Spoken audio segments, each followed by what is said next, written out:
L'influence agit dans ces secteurs-là très fort. Ce qui fait qu'il y a toujours des turbulences dans ces secteurs-là.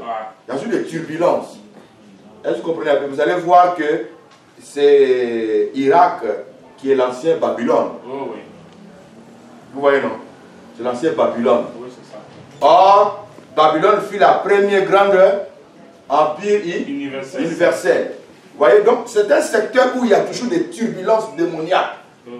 Le diable agit, malgré que ces démons, ils sont en bas de ce fleuve-là. Donc pendant que toi et moi nous parlons, dans le fleuve Euphrate, il y a 4 démons qui sont dans ce fleuve-là enchaînés dans les abîmes des eaux. J'aurais appris un pasteur qui a dit que chacun de nous doit invoquer les anges des eaux. Il faut faire très attention, frère. Ouais, ça fait à son âme, c'est ton petit là-haut. Il faut faire très attention parce que les eaux ont des influences démoniaques. Oui. C'est comme ça que vous allez voir que certains de nos frères religieux, ils ont toujours un lien avec les eaux. Oui, voilà, ils ont invoqué les démons dans les eaux parce que les démons ont des influences. Ok, maintenant ici, on nous parle du fleuve Euphrate. Il y a 4 démons qui sont enchaînés là-bas. Ouais. Malgré qu'ils sont enchaînés, enfermés, mais leur influence agit dans tout ce secteur-là. Alors, qu'est-ce qui va se passer? Maintenant, l'ange qui reçoit l'ordre de délier maintenant ces 4 anges déchus, il va les délier. Paf. Ils vont maintenant sortir. Quand ils vont sortir, automatiquement, le monde va connaître une situation catastrophique. Parce que dès que lui sort, tous les pays environnants, c'est-à-dire la Jordanie, l'Iran, l'Irak, la Turquie, la Syrie, tous ces pays-là, ils seront réellement affectés par la sortie de ces 4 anges. Alors, nous allons voir ce qui va se passer. Regarde maintenant, on leur dit quoi d'abord? Dès qu'ils sortent, on dit ce qui était prêt pour les jours, le mois et l'année. Automatiquement, ils vont tuer un tiers des hommes sur la terre. C'est-à-dire, quand on dit ce qui était prêt, c'est-à-dire les 4 esprits là, qui étaient prêts pour l'heure, il veut dire simplement que il y a dans le pays où ils vont tuer des personnes qui par heure. Par heure. Il y a d'autres, ils vont prendre des jours. Il y a d'autres, ça va prendre des mois, d'autres, ça va prendre des années. Pour exterminer jusqu'à ce que ça arrive à combien? Un tiers des hommes qui vont tomber, qui vont mourir. Imaginez-vous, ça fait longtemps qu'on les a enchaînés. Cette colère-là, quand ils vont sortir, c'est pour commencer déjà à massacrer. Nous devons nous rendre compte que, on a pris le tableau, c'est que sur la dernière semaine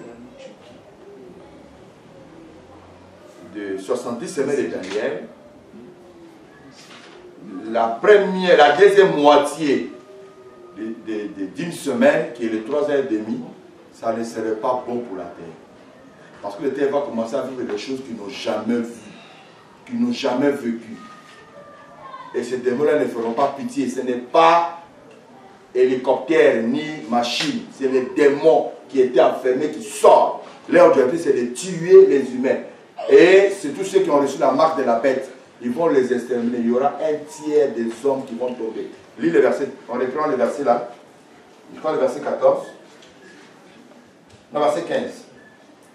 Le verset 15.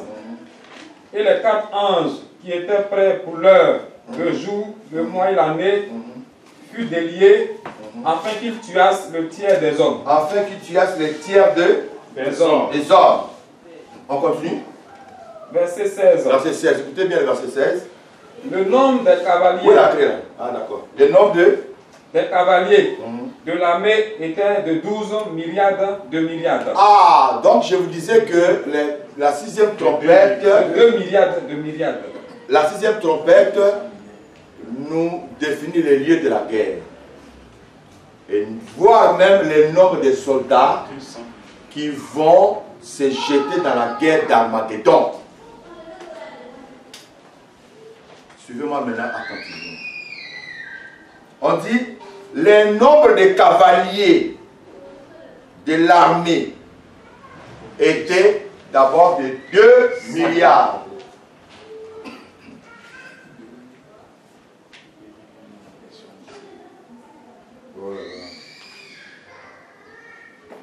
Les 2 milliards là, c'est écrit avec les 2. Ok? Et là, on ajoute maintenant milliards. Ok? Maintenant, après milliards, on ajoute encore 2 milliards. 2 milliards.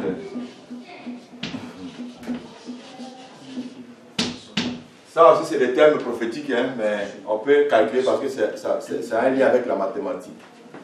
Voilà. Maintenant, comprenez. Quand on dit 2 milliards, 1 milliard fait déjà 10 000 soldats. On met ça ici. Ok. 10 000.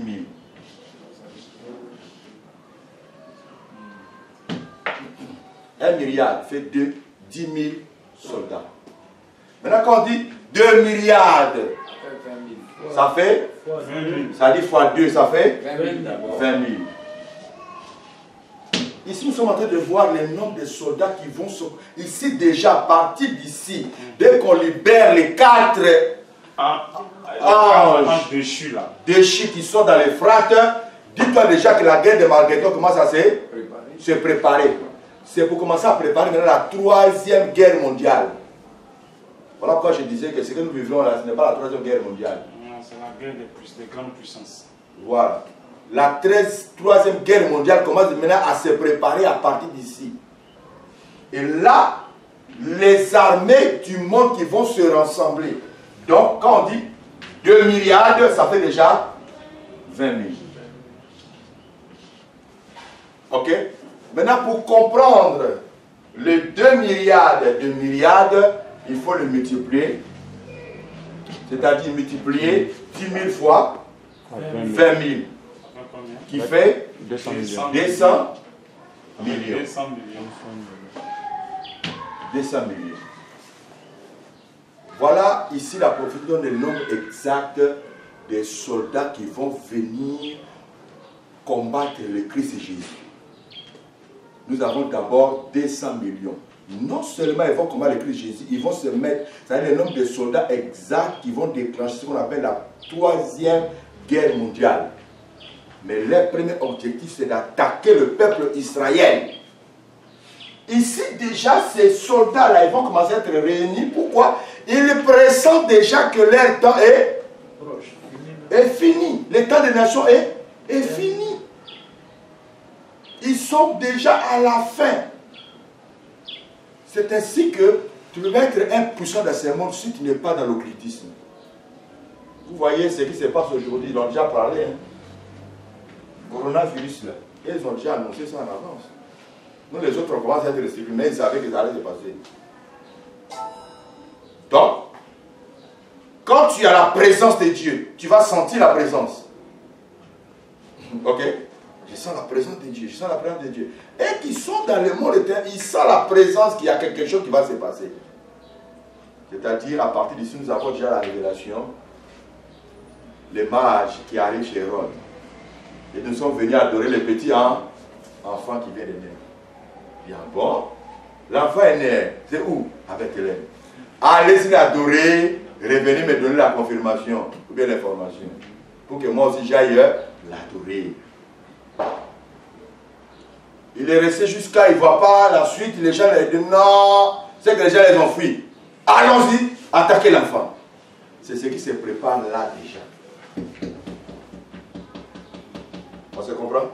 Suivez bien la phrase, vous allez voir que les Écritures ne mentent pas. Est-ce que je vous dis là est vraiment juste?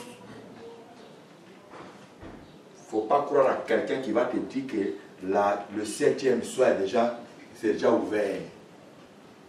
Les trompettes commencent déjà à retentir. C'est faux et archi faux. Parce que la parole de Dieu est claire et la parole de Dieu c'est précise. C'est comme ça les frères, les branhamistes se sont trompés à la voix du 7e ange. Lorsqu'ils sonnaient la trompe, c'est-à-dire pas de la 7e trompette, frère. Les mystères de Dieu, c'est-à-dire Branham va nous révéler les choses cachées à partir d'ici. Vous voyez un peu la désorientation, les désordres. Le dérèglement même. Je ne sais pas si vous comprenez un peu. Or, à partir d'ici, déjà, l'église n'est plus là. Parti. Amen. Là, déjà, on a fini, l'église est déjà partie. Bon, toi, tu attends la 7e trompette qui va retentir pour nous révéler les choses cachées. Ça n'a pas de sens. Or, cette 7e trompette est réservée pour autre chose. Amen. Amen. Donc, on a calculé déjà, on a compris qu'il y aura combien de soldats? 200 millions. 200 millions de soldats Mobilisés. Ouais. qui seront mobilisés. L'objectif primitif ou premier, c'est d'aller empêcher le retour de Jésus. Parce qu'ils vont déjà commencer à pressentir qu'il y a le roi des rois qui arrive. Amen. Nous risquons de perdre maintenant le contrôle des nations. C'est comme ça que vous allez comprendre, frère. Ceux qui disent qu'un enfant de Dieu peut être président de la République, il faut faire très attention à ces phrases. Il faut faire très attention. Parce que c'est un circuit où le diable contrôle tout. Le diable, il n'y a pas une nation qui va l'échapper. Il faut faire des atalapous là. Mais il faut qu'en bas, il soit là. Parce que le temps de régner n'est pas encore arrivé, frère. C'est ainsi que Pierre dit, nous sommes des étrangers voyageurs sur la terre. Parce qu'être la tête d'un pays, surtout un pasteur, tu vois, des pasteurs me disent que je vais être président. Ces pasteurs-là rêvent les temps du roi David. À quelle dispensation? C'est la dispensation de la loi. David. Oui, c'est ça. Vous comprenez? Ceux-là, ils ne parlaient pas de la vie éternelle. Parce qu'il n'y avait pas encore la rédemption. David meurt en espérant que le Christ Jésus viendra mettre ses ennemis sous ses pieds et pour les faire sortir même de ce jour de nuit. Parce que là, on ne parlait pas encore du royaume des cieux. On ne parlait pas encore des milléniums. On ne parlait pas encore de Nouvelle Jérusalem. Au temps de David et Salomon, c'était mangeons, buvons, car demain nous mourrons. C'était comme ça. Et il faut que tu sois prospère sur la terre pour prouver la richesse de Dieu. C'est ce temps-là. Mais quand Christ vient avec la dispensation de la grâce, il nous dit maintenant, cherchez premièrement le royaume de Dieu. Et le reste vous sera donné par dessus. Les choses ont changé.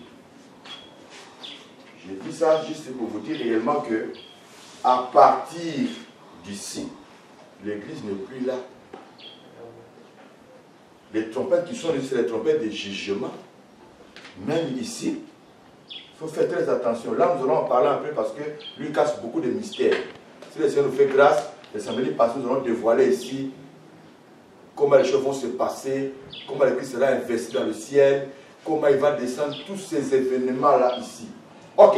Déjà ici, nous avons déjà toute une armée qui se prépare pour affronter le Christ. Les 4 démons sont sortis de l'Euphrate. Non seulement, nous avons d'abord 4 démons. On est d'accord? Deuxième, sur les 4 démons, qu'est-ce qui vient s'ajouter?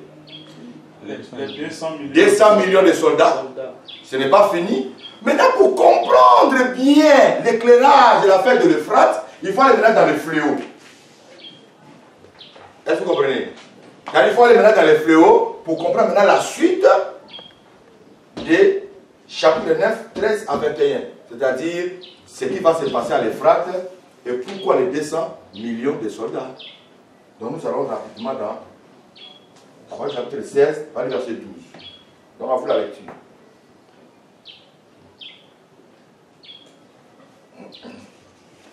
Apocalypse 16. Verset 12. Le 6e versa sa coupe sur le grand fleuve, l'Euphrate, et son eau tarit. Ah! On dit le 6e versa quoi? Versa sa coupe où? Sur le grand fleuve l'Euphrate. Vous voyez qu'il y a un lien entre Apocalypse chapitre 16, 12 à 16 et Apocalypse 9, verset 13 à 21. Puisqu'ici on a délié les 4 éléments de l'Euphrate. Et là on verse la coupe sur quoi? Sur le fleuve Euphrate. Et qu'est-ce que le fleuve devient? Ça tarit. Ça tarit. Ce n'est pas pour rien. Le fléau qu'on a jeté sur le fleuve Euphrate, c'est pour sécher carrément le fleuve. Donc, le fleuve ne va plus exister. Ça devient sec. Oui, oui, c'est ce qui est dit ici. Pourquoi ça devient sec? C'est pour permettre aux militaires qui font quitter en Orient de traverser facilement le fleuve pour se diriger maintenant vers Jérusalem. Ceux qui sont autour de l'Euphrate, les Iraniens, les Irakiens, les Syriens et tout ça, c'est là qu'ils vont se mettre ensemble tout autour de ce fleuve-là, Euphrate, et pour traverser maintenant. Quelqu'un comprend? Et là, Israël va connaître des choses horribles, frère. Lis la suite, hein? On a encore verset 13, non? On dit, le 6e versa sa coupe sur le grand fleuve l'Euphrate et son eau tarit afin que le chemin des rois venant de l'Orient fût préparé. Ah, vous voyez pourquoi le fleuve s'est tari? Pour préparer le chemin pour préparer le chemin de roi De l'Orient. venu de l'Orient. Or, l'Orient, nous avons quel pays? La Chine, la Russie, Japon. toutes ces personnes-là, ils vont se rassembler. La troisième guerre mondiale, vous entendez parler, mais la Bible nous donne l'éclairage, comment les choses vont se passer ici. Ça ne serait pas petite affaire, parce que réunir, ils vont lutter pour réunir les 200 millions de militaires. C'est ça. Même les États-Unis ne peuvent pas avoir 200 millions de militaires. Voilà. Dans l'affirmation d'un Chinois, j'oublie son nom, mais il a dit qu'il était capable de réunir 200 millions. C'est ce qu'il dit. La Chine va s'impliquer. La Russie va s'impliquer. Tous les grandes puissances vont s'impliquer. Le combat, c'est qu'il faut réunir les 200 millions de soldats. Voilà, Mao Zedong. Amen. Amen. 200 millions de soldats. Ils vont tous se converger sur la vallée de Megiddo, que vous appelez Armageddon. Ils vont tous se converger là-bas. Or, ces vallées-là, depuis l'Ancien Testament, c'était une vallée qui était destinée que pour la guerre. C'était destiné que pour la guerre. Et là, maintenant, ils vont se réunir, ils vont se converger là-bas pour aller attendre aussi le Christ. Mais, ça ne serait pas l'histoire seulement d'attendre le Christ. Hein? En dehors de la population du monde entier. Parce que eux-mêmes là, lis la suite frère, lis la suite. Verset 13 maintenant. Et je vis sortir de la bouche du dragon et de la bouche de la bête et de la bouche du faux prophète. Regardez encore les renforts. Regarde maintenant les renforts qui viennent. C'est-à-dire, nous avons d'abord quatre esprits sortis de l'Euphrate. Nous avons maintenant les 200 millions de soldats. Ce n'est pas fini. Maintenant, dans la bouche du dragon. Et je vis sortir de la bouche du dragon. La bouche du dragon, qu'est-ce qui sort? Et de la bouche de la bête. De la bête. Et de la bouche du faux prophète. 3 esprits impurs. Ah, 3 esprits impurs sortent maintenant de la bouche du dragon. Semblable à des grenouilles. Il était semblable à des grenouilles. Regarde, on dit quoi? Quels sont ces gens? Semblable à des grenouilles. Verset 14. Car ce sont des esprits de démons. Ce sont des esprits de démons. Leur mission c'est quoi? Vas-y. Qui font les prodiges et qui vont vers les rois de toute la terre. Leur mission c'est de rassembler tous les rois de la terre. Là maintenant ça prend maintenant toutes les nations. On dit afin de les rassembler pour le combat du grand jour du Dieu Tout-Puissant. Amen. Vous voyez maintenant, ça dit les 3 esprits qui sortent de la bouche du dragon, des faux prophètes. On dit que c'était semblable à des grenouilles. Est-ce que l'esprit peut être semblable à des grenouilles? Quand on dit déjà l'esprit est semblable à une grenouille. Ok? Cela veut dire l'esprit là aussi c'est Transformé. se transformer ou se matérialiser. Est-ce que vous comprenez? Prendre une forme, prendre un corps. Sinon, on sera d'accord avec les gens qui chassent des démons et puis crapaud sort. Magouillards sont dans les corps. Mais là maintenant, on leur donne la forme même que les démons l'avaient. Forme de grenouille. Mais là, mission c'est quoi? C'est de sensibiliser maintenant toute la terre. Tous les rois de la terre. Mobilisons-nous. Parce que le grand combat, l'heure du grand combat est arrivé. Frère, là, Jésus n'a pas encore dit son dernier mot. Mais eux, ils sentent déjà que l'état des nations vient de prendre fin. En train d'être achevé du moins. Il faut nous rassembler en force. Gloire à Dieu. Alors, là, ça devient maintenant très sérieux. Parce que Israël va connaître des moments difficiles. Comme je dis, la 6e trompette nous parle des désastres qu'Israël va subir entre les nations. Alors, voilà maintenant. Et Zacharie, prophète de Dieu, Dieu l'avait déjà montré ces choses. Dieu lui a montré ce n'est pas seulement, ce ne serait pas seulement la Chine, la Russie, mais Dieu va lui montrer que c'est les nations de la terre qui vont se mobiliser pour attaquer même le peuple d'Israël. Lisons Zacharie, chapitre 14. On va commencer chapitre 12. Non, on prend chapitre 14 d'abord. Verset 1 à 3. Zacharie 14, verset 1 à 3. Zacharie 14.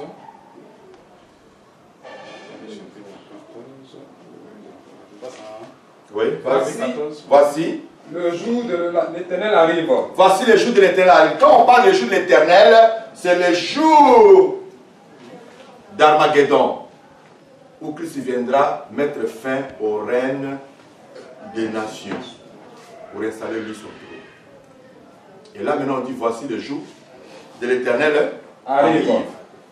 Et tes dépouilles seront partagées au milieu de toi. Je rassemblerai toutes les nations. J'ai rassemblé combien de nations? Toutes les nations. Toutes les nations pour faire quoi? Pour qu'elles attaquent Jérusalem. Pour qu'elles attaquent Jérusalem. Est-ce que vous comprenez maintenant? C'est-à-dire que ça ne serait pas simplement la Chine ou la Russie.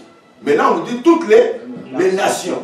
C'est-à-dire que toutes les nations vont commencer à réaliser que non, il faut qu'on finisse avec Israël.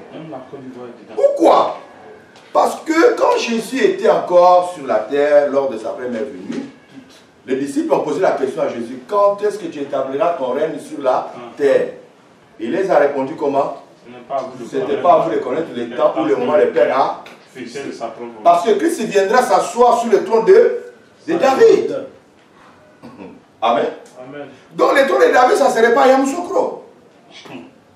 Ça ne serait pas au Congo. Ni à Washington. Ni à Washington. Mais ils savent que ça serait où? À Jérusalem. Donc il faut converger vers là-bas.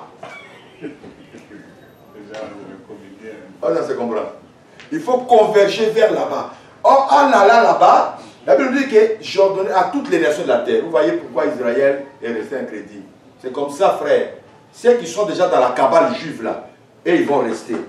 Ils ne vont même pas accepter le message même des deux témoins. Voilà. C'est eux là qui vont subir les sorts. Or ici déjà les 140 000 sont déjà partis. Mais ceux qui étaient dans les cabales juives, dans les choses mystiques juives, ils vont rester là. Ils seront châtiés, frère. Dis la suite, on dit quoi? Verset 2. Je rassemblerai toutes les nations pour qu'elles attaquent Jérusalem. La ville sera prise. Les maisons seront pillées. Vous entendez ce qui va se passer? Il va assembler toutes les nations pour attaquer Jérusalem, frère. On dit les maisons seront prises. Ça dit les maisons seront dépillées ou alors vandalisées ou alors pillées. C'est-à-dire, dès qu'on sait que tu es juif, on rentre chez toi, on pille la maison. Ça ne va pas s'arrêter là. Les femmes seront violées. Lis la suite. Les femmes seront violées. Les femmes seront violées. La moitié de la ville ira La en moitié de captivité. la ville ira en captivité. Israël va reconnaître des moments très difficiles. Voilà pourquoi chaque fois j'exhorte au pasteur qui va en Israël, va visiter, tu reviens. Moi-même, je ne vais même plus y aller même. Où ça commence comme ça, là, c'est bon. Je vais attendre jusqu'à ce que le Seigneur revienne, c'est bon quoi. Parce que ils organisent même des voyages gratuits hein, pour que les pasteurs en Israël. Et ces pasteurs, quand ils reviennent, ils nous envoient de l'huile, des talites, des kippas, des trucs. Tu vas voir les pasteurs, tu es parti sain, tu nous reviens avec des kippas sur la tête. Sans oublier le bateau. Tu deviens quoi? Tu deviens quoi? Tu deviens quoi? Nous sommes nation. Ces peuples-là est aveuglés, ils ne savent pas où ils vont. La grâce est maintenant sur nous. On va faire quoi ces choses-là? L'heure est venue où ceux qui l'adorent l'adoreront en esprit et en vérité. Nous sommes encore temps de la grâce pour les nations. Tu vas faire quoi là-bas? Je viens parce que ça va se faire baptiser encore dans les Jourdains. Tu es malade? Donc, baptême, quand on t'a plongé dans l'eau de Banco, là, ce n'est plus. Oh frère, c'est dommage. C'est comme ça, il faut que les gens comprennent les différents sacerdoces, les temps de la dispensation de la grâce à la loi. Il faut que les gens comprennent ça. Ok? Donc, Israël sera, les femmes seront violées. La moitié du peuple ira en captivité encore. Vas-y jusqu'au verset 3. L'Éternel paraîtra et il combattra ces nations comme il combat au jour de la bataille. Regardez bien, on dit maintenant l'Éternel paraîtra. Donc ça vous donne déjà l'idée de comprendre que après cette bataille-là, le Seigneur doit revenir. Vous comprenez maintenant? Là nous sommes à, j'ai oublié l'autre schéma là-bas, 70 semaines de Daniel. À la fin. Ok, là, là, voilà. Vous voyez, à la fin ici, il faut que le Seigneur vienne là. Oh. Le Seigneur se verra obligé d'y intervenir parce que les nations ont décidé de raser Israël de la carte du monde. C'est fini avec une fois pour toutes. Parce qu'ils savent que Christ viendra venir à Jérusalem. Ouais. Il faut finir avec ce peuple-là et puis on verra où il va venir. Il va venir sur qui? On va maintenant Zacharie chapitre 12. Verset 1 à 3. Zacharie 12, 1, 3. Oracle, parole de l'Éternel sur Israël. Ainsi parle l'Éternel qui a étendu les cieux et fondé la terre et qui a formé l'esprit de l'homme au-dedans de lui. Verset 2. Voici, je ferai de Jérusalem. Voici, je ferai de Jérusalem un coup d'étourdissement ouais. pour tous les peuples d'alentour et aussi pour Juda. Tous les peuples d'alentour. Dans le siège de Vous Jérusalem. voyez, d'alentour, nous avons la Jordanie, nous avons la Turquie, nous avons l'Iran, nous avons la Russie, l'Irak. Tous ces pays d'alentour. Israël sera un élément de tourdi.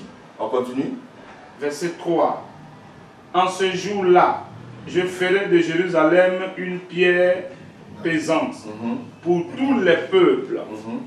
Tous ceux qui la soulèveront seront meurtris. Vous voyez? Donc, à chaque fois que cette turbulence va finir, il faut forcément le Messie intervenir. Et toutes les nations de la terre s'assembleront contre elle. Toutes les nations de la terre s'assembleront contre elle. Vous comprenez?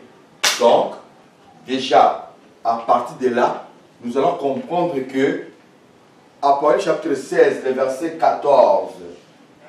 Lis le verset 14, chapitre 16, l'Apocalypse. C'est le fléau là. Vous allez voir que ça confirme Zacharie là. Ça confirme Zacharie 12, Zacharie 14. Lisez. 16. Rien que le verset 14. Apocalypse 16, verset 14. Car ce sont des esprits de démons qui font des prodiges. Qui font des prodiges. Et qui vont vers les rois de toute la terre. Pour faire quoi? Afin de les rassembler. Pour le combat du grand jour. Vous voyez? Du Dieu Tout-Puissant. Pour les rassembler pour le combat du grand jour. Et là, nous avions vu que Israël sera attaqué. Toutes les nations vont venir, vont attaquer Israël, vont attaquer Jérusalem. Mais regarde maintenant, Jésus lui-même avait parlé de ces choses-là. Voilà pourquoi quand nous prenons Luc chapitre 21, on prend Luc chapitre 21, on va du verset 20 jusqu'au verset 24.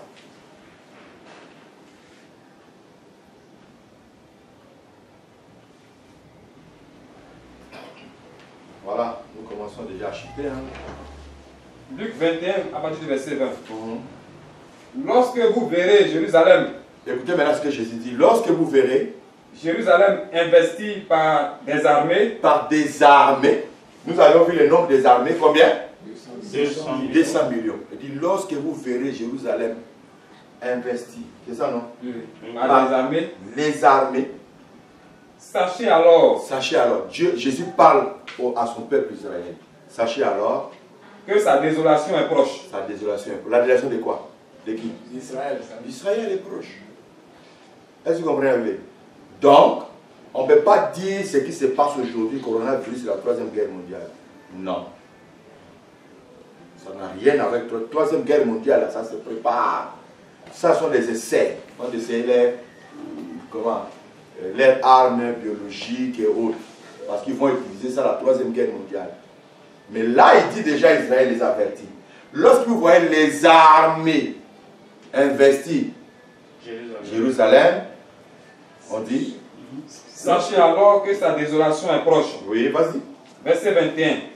Alors que ceux qui seront en Judée. Ceux qui seront en Judée. Fuient dans les montagnes. Fuient dans les montagnes. Que ceux qui seront au milieu de Jérusalem. Ceux qui seront au milieu de Jérusalem en sortent. Et que ceux qui seront dans les champs n'entrent pas dans la ville. Parce que les villes seront pillées. Et les maisons. Vas-y. Verset 22. Car ce seront des jours de vengeance. Pour l'accomplissement de tout ce qui est écrit. Ça serait le jour de vengeance pour l'accomplissement de tout ce qui a été écrit. C'est quel genre de vengeance? Vas-y. Verset 23. Malheur aux femmes qui seront enceintes. Malheur aux femmes qui seront enceintes ce jour-là. Et à celle qui arrêtera en ce jour-là. Il n'y aura pas de pardon. Car il y aura une grande détresse dans le pays. Et de la colère contre ce peuple. Vous voyez? Ils tomberont. Ceux qui seront enceintes, les femmes là, tu vas courir comment? Si on t'attrape, on te dit, le ventre, l'enfant va tomber. Et tu meurs. Il n'y aura pas pitié pour le peuple Israël, pour la vie de Jérusalem. Il n'y aura pas pitié. Le pourquoi? Parce que le David nouveau, le véritable David, viendra régner où? À Jérusalem, la vie du roi. Donc il faut vraiment que la désolation. Tout ça, il faut maintenant empêcher son retour. Vous comprenez un peu? Les puissants, les rois, ils sont attentifs. Ils savent que le Christ va revenir. Ils le savent. Donc actuellement, ils sont en train de se manifester. Là, il n'y aura plus de pitié. C'est ainsi on leur demande, si tu es à la montagne, ne descends pas. Si tu es au champ, il ne faut plus retourner chez toi à la maison. Ça ne serait pas bon pour toi. Continue la route. S'il y a lieu qui sort du pays, malheur aux femmes qui seront enceintes en ce jour-là. On continue. Verset 24. Ils tomberont sous le tranchant de l'épée. Ils seront amenés captifs. Vous voyez, ça confirme ce que Zacharie a dit. C'est la même chose, ou pas? Or, Jésus a parlé de ça. Vous comprenez un peu? C'est ainsi la Bible dit, nous sommes édifiés sur le fondement des apôtres et des prophètes. Ce n'est pas les prophètes de notre temps, ni les prophètes de 1960 combien. Non, c'est les prophéties là, à laquelle nous nous sommes édifiés. Si nous prenons ces prophéties, nous examinons, nous allons voir que c'est vraiment exact. Il nous parle du retour de Christ et comment les choses vont se